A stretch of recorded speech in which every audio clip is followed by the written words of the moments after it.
after a skill into the market. But what happens? It's very difficult for the people to understand from where to start. Typically, I get a call from the people and they said it, hey, look, Madan, I'm from a non-technical background. Really, I don't know anything. But I have heard that RPA is being used into the operation. I have seen many non-technical people are using RPA. Really, can I learn or not learn? Really, it's a good skill set for me or not? I don't know. They say where to start. I really don't know. I mean, because most of the time when you get into IT, people talk about technology, people talk about programming, people talk about, scripting. But I'm really dicey about really RPA is a good food for me. I don't know. So that's what the objective here. The objective here to help you to understand how can you transition your overall career journey into the RPA space. Whether you come from a technical background or you come from a non-technical background, how can you start? Where you can start? Where to start?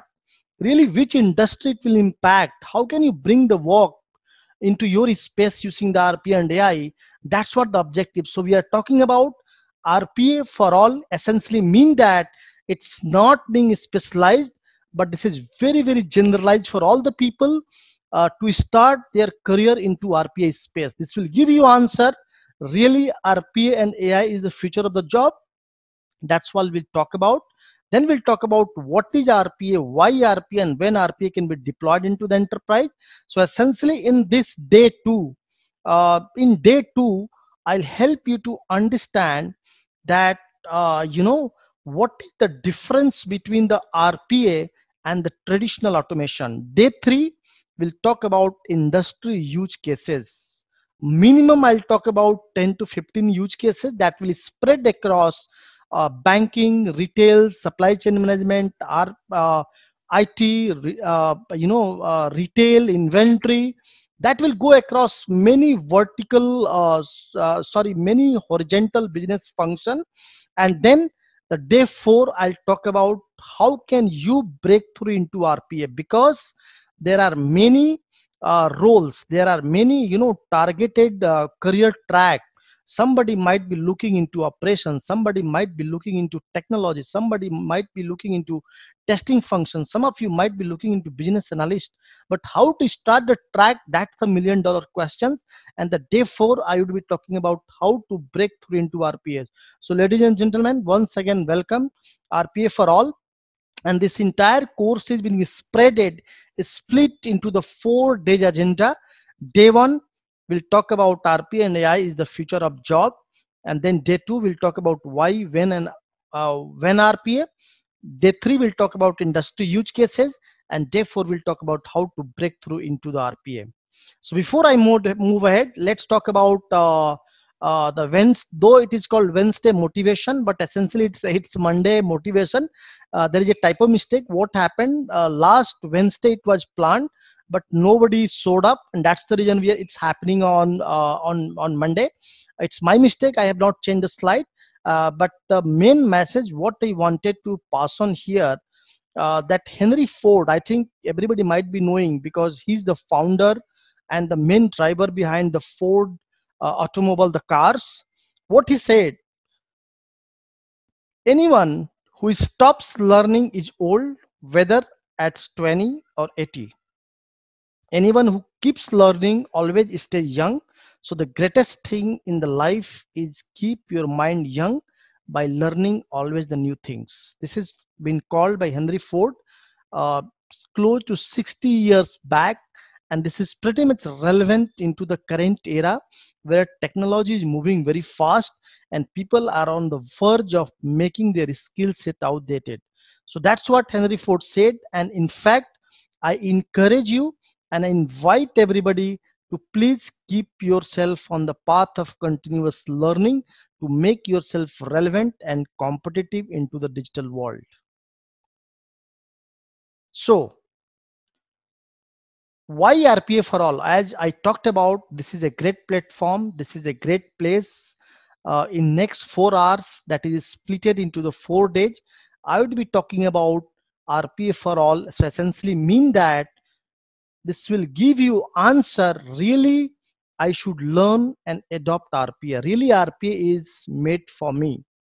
This will give you the answer where to start. What is the right place from where you can start? Because the biggest problem, though people understand RPA, but for them the biggest challenge, where to start, what is the starting point. It will help you to understand how to break through, because it's not only important about acquiring the knowledge, but rather important is how to acquire the skill set that will help you to break into the RPA space. So this our training will help you how to break into the RPA. uh, this session will exactly talk about, because I have seen so many people ask me still the question, what is the difference between RPA and so many automation exist into the market. People talk about what is the difference between RPA and DevOps, where we can apply DevOps into the RPA or RPA into the DevOps. What is the difference between RPA and the Selenium? What is the difference between the test automation and RPA? It's not sure really. So we need to understand what is RPA and what is the difference between RPA and other tools, and then it will answer us career planning into the RPA.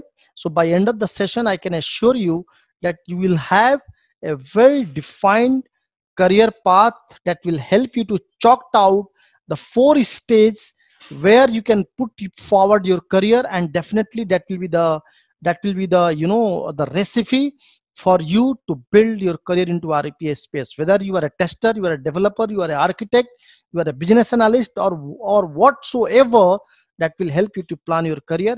And last but not the least, this will give you value for money. It's just a small investment for you. In a small investment, you can get a litmus test, really the RPA is made for you or not. In the very small investment, you are going to get this much of information. So definitely it will create value for you. So ladies and gentlemen, let's start this session.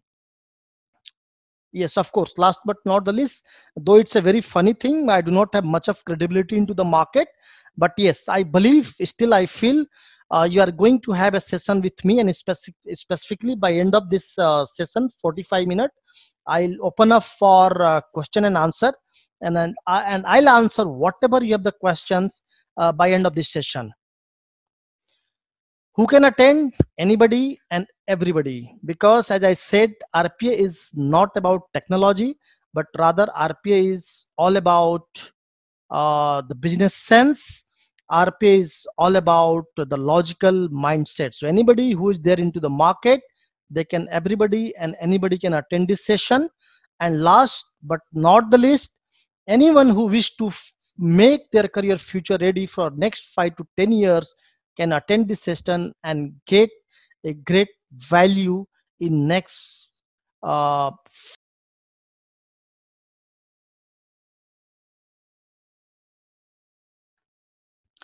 day one, what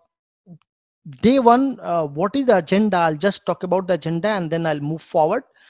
The first of all, it's very much important for us to understand really RPA is the future of job, that I'm going to address very soon.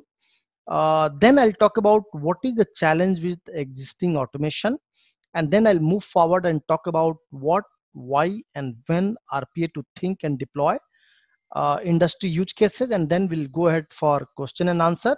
But today I little bit doubt that I should be able to cover the entire agenda. In case the agenda will not be covered today, that will be covered tomorrow. But let's start. Okay, so before I move ahead, let me open the poll, and I'll encourage everybody who has joined this session, please put forward your answer into the chat box. Please name the revolution. What is the fourth industrial revolution we are living in? Can you please put your answer into the chat? Can you please name the fourth industrial revolution we are living in current stage? Come on, guys.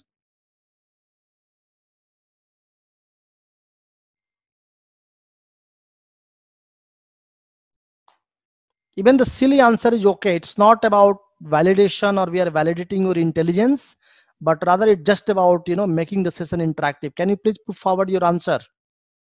I'm just monitoring the chat. AI, okay. Anybody? Artificial intelligence, okay. Anybody else? Okay, IoT, okay. Fair enough. So the people who has answered artificial intelligence, they're absolutely right. But more than that, I would say it's connected world. So when I talk about connected world, so essentially mean that the entire physical objects are becoming more and more intelligent, and it's all getting connected with the internet. So the power of IoT and AI is called the fourth industrial revolution. So ladies and gentlemen, let's welcome the fourth industrial revolution. And with that, let's understand where the fourth industrial revolution is moving. So before I talk about the jobs, I'll take an opportunity to talk to you where the industry is actually the moving. So what I'm trying to make a point, in fourth industrial revolution, we are moving towards human era to machine era. Everything is being mechanized, and by 2025 you will feel the difference how machines are taking over the entire human, and everything is being automated. But before that, let's understand the era of 1990, actually when the IT got uh, started into India. Actually, this was the time when the IT started creating footprint into the India, and that was the time when shared services, ERP, and most of the ERP stuff got started. This was just the inception into the India. But since 1990, the era of 2000 came. This was the time of the outsourcing. I'm not sure how many of you really know the Y2K problem. That India has actually proved their IT skill set and capability into the globe, into the world. And it has proved that yes, India has the right skill set to take the bigger projects and deliver the projects based on the talent and skill set we have today. And this was the time actually the most of the job started outsourcing from the Western world. So uh, when I talk about the outsourcing, the 80% of the work that happens into the India is mostly BPO, KPO, support function, back office operation, and lot of other stuffs that India supports. The work comes from the Western country, and the only two regions that work comes to India, only there are only two regions. Number one is the cheap labor. Why the work come to India? Because the Western country or the big banks or the big enterprise, they wish to save their money. What the work happens into US and other country, that is pretty expensive, but in India the labor cost is pretty cheap, and that can be done into the only one third, the entire fraction of the money that the company will be spending into the US. So the number one region is the cost, the cheap labor available into the India. And the other region, the work happens in India, is the talent. The India has the large, humongous, the software talent pool. In a month time, in case you need 20,000 people to deploy into the project, it's not a big deal in India. But these are the only two regions that happens. But 80% of the region is the cost. So this is the era of 2000, and that's where the India started signing into the world by delivering and outperforming into the space of into the software world. But what happens with the advent of technology, with the progressive work that is happening into the world of the software, since the cost of the computation power and the immune power we are getting into the cloud and other stuff, the technology started taking its own shape, and it started building its own power. So what is happening in 2020? In 2020, we are able to build a technology that is called RP and AI. This is very, very much equivalent to human. So ladies and gentlemen, I wanted to highlight here that in this 2020 era, now the machines has got two hands. The machines has got two eyes. The machines has got two ears. Machines has got mouth to speak.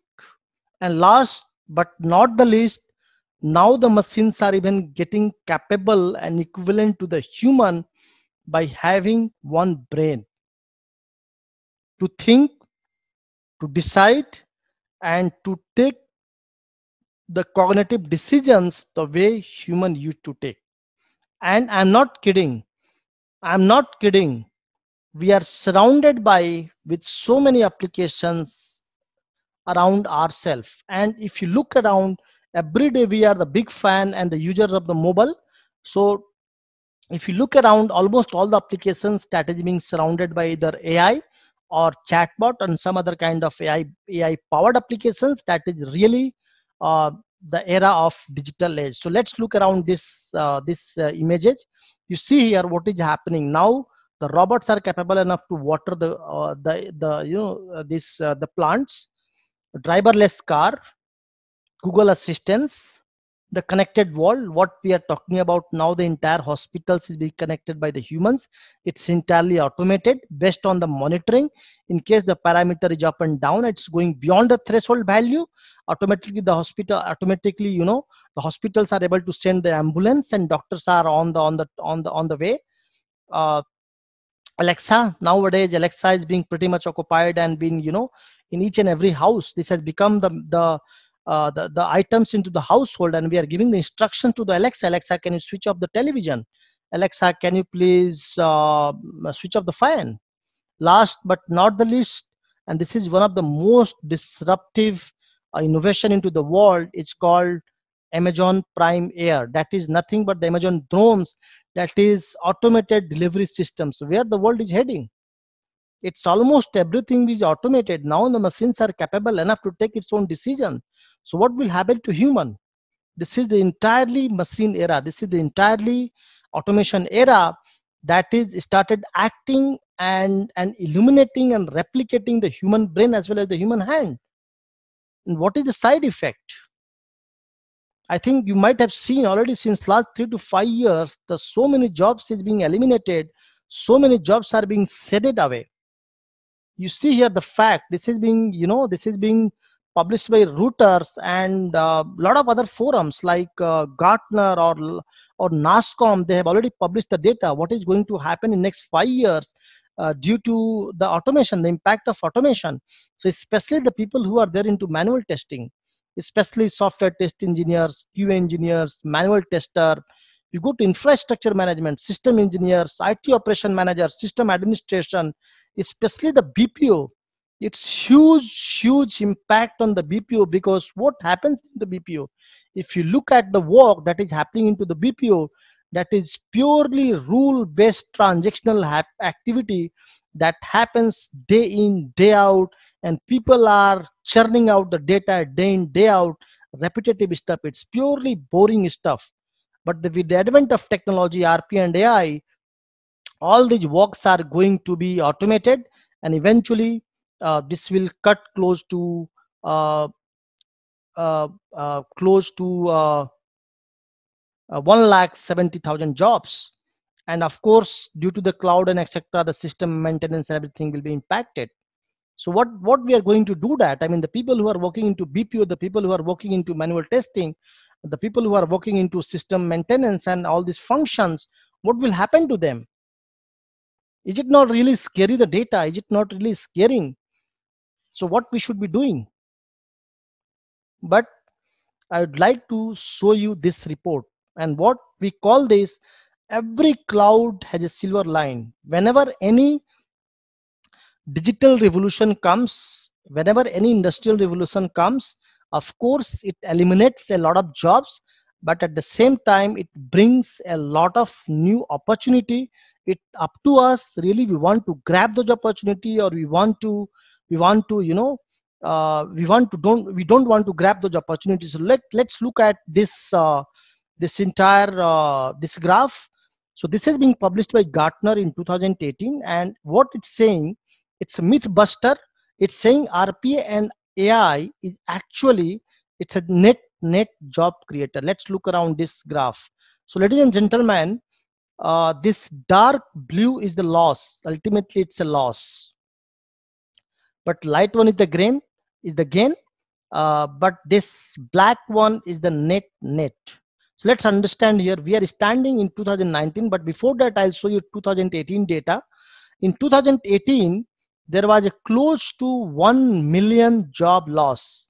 However, RPA and AI has created close to 0.75 million, that is close to 7,05,000 records it has created. But let's come to 2019, where we are standing. It has eliminated close to 1.5 million jobs, but at the same time, it has created the equal amount of jobs into the market. It means in 2019, loss versus gain is almost same. But let's come to 2020. Next 3 months, we are going to enter into 2020. It has eliminated close to 1.6 million jobs, that is close to 16 lakhs job it has eliminated, but at the same time it has created new 2.2 million jobs, close to 22 lakhs job. As the data and the years move ahead, I'll take it to the data on 2025, just 6 years ahead. In 2025, Gartner has predicted it will eliminate close to 2.2 million, close to 22 lakhs job. It will fade away, it will eliminate. But at the same time, it will create new 4.5 million jobs, close to 45 lakhs new jobs. So what is the message here? It's pretty much clear that at the same time, RPA and AI, so automation is killing the jobs, but at the same time, it's creating the new opportunity. While it's killing the old jobs, but it's creating more and more opportunity into this space. So now the fundamental question comes, what is the question for us? The intelligent people who had joined this session must be thinking where we should be placing ourselves, really into the loss bucket or into the gain bucket. And of course, I know that you must be thinking we have to put ourselves into the gain bucket because it's creating the new opportunity. But now the fundamental question comes, how can we put ourselves into the gain bucket? Can somebody answer into the chat box? How can we place ourselves into the gain box, which is going to create 4.5 million jobs by 2025? What are the different ways to create this opportunity? I'm giving you opportunity, guys, to put into the chat box so that at least we can understand. I can figure it out. What is your thought process? Really, it's aligned with me or not?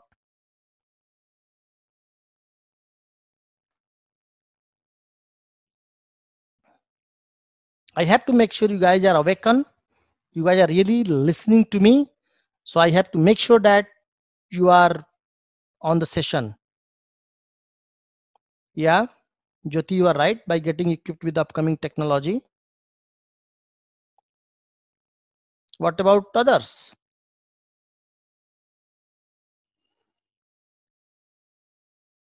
Anybody else?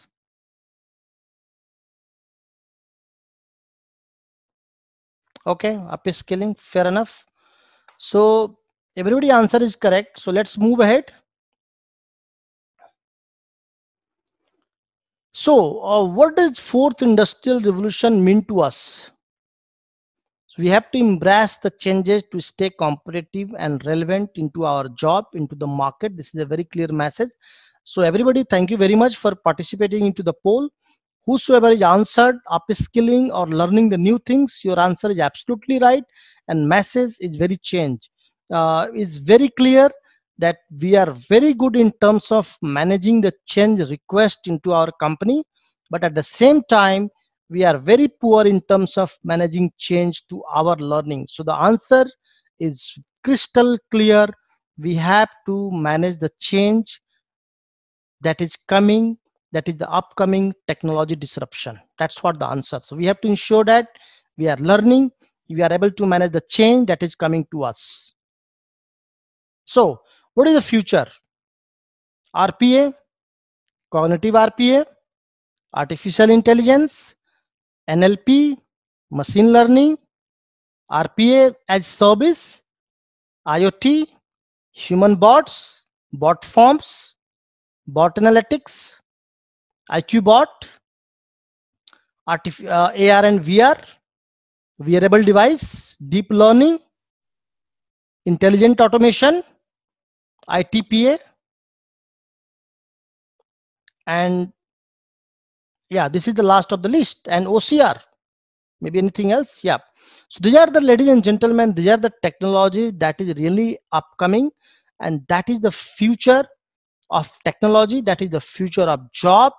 And sooner or later, either you would be moving into these technologies, or you would be walking, or you will be forced to learn this technology in order to make sure that you are upskill, in order to make sure really you are up to speed. So these are all technology. It's not limited to this list, but these lists are very much limited to specific and into the ecosystem of the RPA.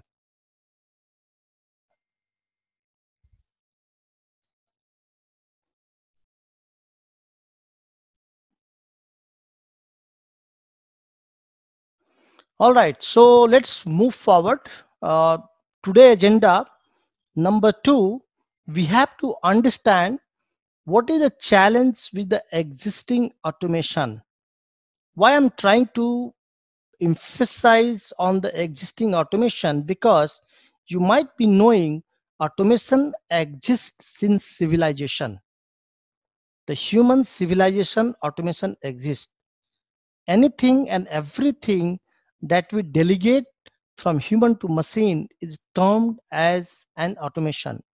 But why there is a too much of hype in the recent past that we are talking about RPA, and how this RPA is different than the traditional automation, we need to understand. Unless we don't understand uh, what are the different challenges with the existing automation, and how RPA differentiate from the traditional or the legacy automation, it would be very difficult for us to imagine, visualize, and bring RPA into our working space. So let's understand what is the difference between the existing automation and RPA. That's what the agenda for the next 10 to 15 minutes we'll try to understand. Okay, so let's go ahead and participate in another poll. Can you please name the technology? Do you really know? Can you please name the technology? The computer has eyes, mouth, ears, and a brain to think like a human. Can you please type into your chat box? Name the technology. Really, the computers or the machines has eyes, mouths, ears, and a brain. What is the name of the technology?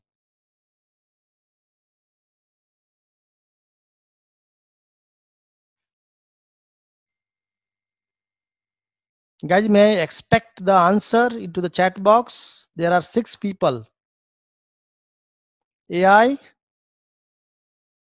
Sai saying AI. Jyoti saying robots. Anybody else? All right. So, so the person who said artificial intelligence is absolutely right, because if you talk about, there are many technologies. I mean, I'll talk about one by one. But you see the great example of Alexa. Now Alexa can speak, can hear, and even accept the instructions from the human. For example, Alexa, please switch off the light. Alexa, please switch off the AC. The great example of computer has eyes is the Facebook. The moment you bring your camera, it's able to identify your face. It's automatically able to identify you as a human. For example, it will automatically identify who is Madan.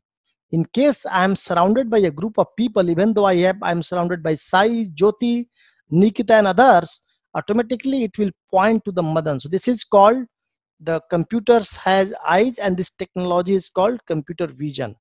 So computers have eyes, mouth, ears, and brains. This technology is called artificial intelligence. So let's move ahead.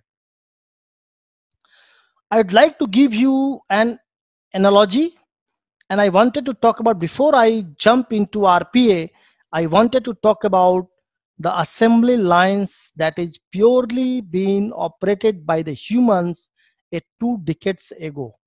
I'm not sure how many of you been to assembly lines where cars are being assembled, or maybe manufacturing assembly lines where a lot of manufacturing work is happening.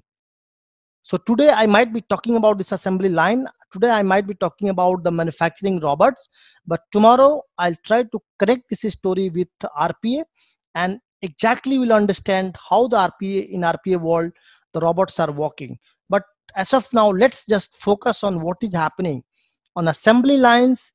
uh, there are few cars and huge number of people. The humans are working, they are assembling the cars, and they are producing the car out of the assembly lines.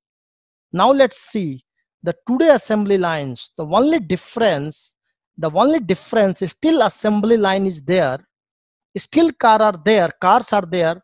The humans are being replaced. The humans are being replaced by the industrial robots. And why the humans are being replaced by the industrial robots? Because it makes the plant more competitive, because it's all about supply and demand. The human cannot produce the huge demand. It helps to make your manufacturing output increase. At the same time, it reduces the human intervention. So net, it helps to make our plant more competitive. That's the reason the entire human workforce is being replaced by the robots at the manufacturing line. But now the fundamental question comes here. Are we here to talk about the manufacturing bots? Are we here to talk about the hardware robots? No, the answer is no. We are going to talk about the software bots, the RPA bots. But why I'm talking about this industrial bot? Because there is a strong connection. There is a strong connection between the manufacturing bots or the assembly line bots and the RPA bots. That tomorrow will definitely reach to the story. But there is a strong connection and there is an analogy between this bot and the RPA bots. So let's move ahead. So RPA, it's a acronyms that is being made, assembled by 3 different the words: the robotic, process, and automation. And quite few of you might have heard about process automation. The only new word is being prefixed with robotic, and that's where we have to understand what is the difference between process automation and then prefixing robotic before process automation. Let's try to understand, but before that, let's understand the definition of automation. By dictionary definition, if you go to Oxford Dictionary, the simple definition is delegation of work from human to machine is called automation. And why this is being done? To reduce the cost, improve the efficiency, and enhance the customer experience. This is what exactly precisely the definition of automation. Next, what is the definition of process? It's very simple. It's a series of steps taken in order to achieve an outcome. Very simple. If I talk about the training, RPA for all, how come you reach to this stage? There is a series of steps. It's been advertised on the Facebook. You enrolled, you make the payment, you receive the notification, and then you join the call. That's how you reach. This is the process. So anything, a series of steps taken in order to achieve the outcome is called process automation. What if we club process and automation together? So it's a simple definition. It's a series of steps that is being delegated from human to machine to reduce the cost, improve the efficiency, and enhance the customer experience is called process automation. If I ask you, what are the different process automation tools available into the market? It's not new. Process automation exists into the market since last 2 decades. In last 20 years, process automation exists into the market. Can you please type into the chat box what are the process automation tools or what are the process automation softwares you might have heard or you might be working upon? Can you please type into the chat box?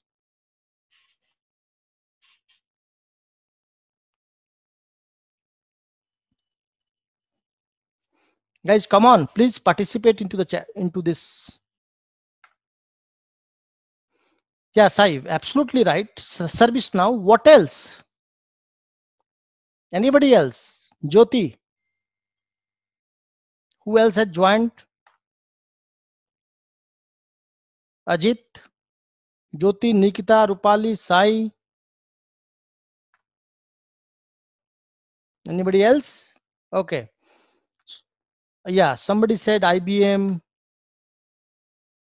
Yeah, IBM tools QTP. QTP is Jyoti. It's not actually the process automation tools, but rather it's actually a regression suite tools. This is primarily used into validating the features. Ajit, yeah, VBA Micro maybe because VBA Micro is tactically used to automate the process, but not really the process automation. Yeah, yeah. Thanks, Jyoti, for confirming. This is how if you no, Nikita, it's not UiPath. UiPath is RPA tools. We are not talking about RPA. We are just talking about the basic foundation. What is process automation? So I'll encourage everybody to be participative into the chat so that at least that will motivate me to talk, because talking to the people, this requires a lot of energy. This requires, and that can only I can get it by your motivation. Otherwise, it would be drowsy for me. So let's understand what are the different process automation tools. So the number one is the SAP. Number two is the CRM. Whether you talk about Salesforce, you talk about JD Edwards, you talk about Zoho, you talk about any tool, but it's a process automation tool.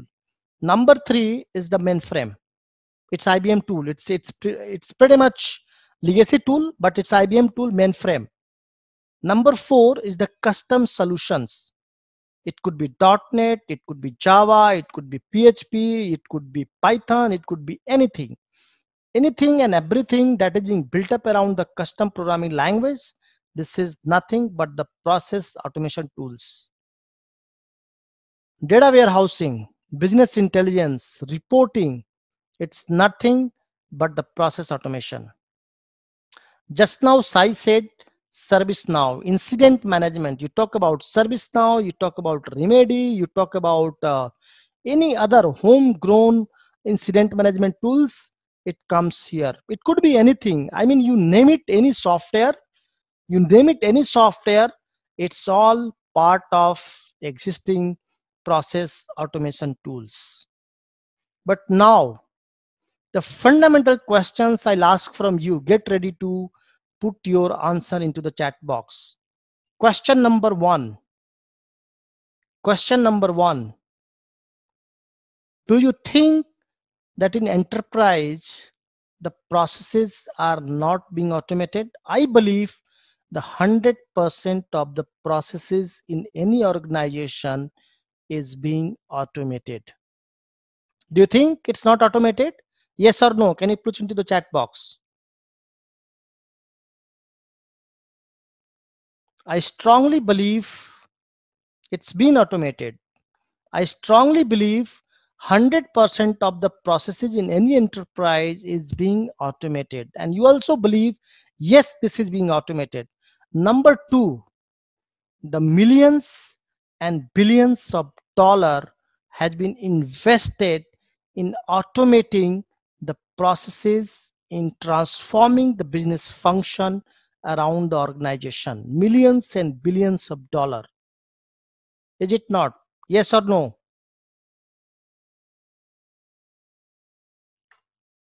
Yes, that's true. Millions or billions of dollars has been invested in automating the processes. And number three, last but not the least, the humongous amount of efforts has been invested. But now my question comes, and here I'll take a pause and I'll open for the question answer so that it should be a two-way conversation. I'll open here that if really all our processes are being automated, we can see the humongous amount of tools into the enterprise: SAP, Salesforce, Zoho, Outlook, Excel, mainframe, ServiceNow, BI, Informatica. You talk about NICE, lot of tools, .NET or Java based. In fact, the DevOps also.